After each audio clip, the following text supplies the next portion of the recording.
సముద్రంపై రాళ్లతో నిర్మించిన వంతెన ఇప్పటికీ ఉందంటే నమ్ముతారా? భారతదేశం మరియు శ్రీలంక మధ్య ఉన్న ఈ వంతెనను రామసేతు అని పిలుస్తారు. దీనిని యాడమ్స్ బ్రిడ్జ్ అని కూడా అంటారు.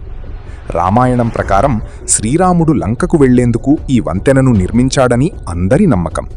వానరసేన సముద్రంలో రాళ్లు వేసి ఈ సేతును నిర్మించిందని పురాణం చెబుతుంది. ఉపగ్రహ చిత్రాల్లో కూడా ఈ వంతెన లాంటి నిర్మాణం స్పష్టంగా కనిపిస్తుంది. దీని పొడవు సుమారు 48 కిలోమీటర్లు. కొన్ని ప్రాంతాల్లో నీటి లోతు చాలా తక్కువగా ఉంటుంది.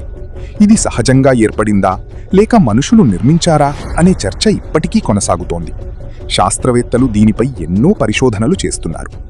భక్తులు మాత్రం దీనిని శ్రీరాముడి కాలానికి చెందిన పవిత్ర సేతువుగా నమ్ముతారు.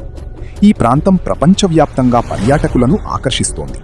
రామసేతు భారతదేశంలోని అత్యంత ప్రసిద్ధ రహస్య ప్రదేశాల్లో ఒకటి.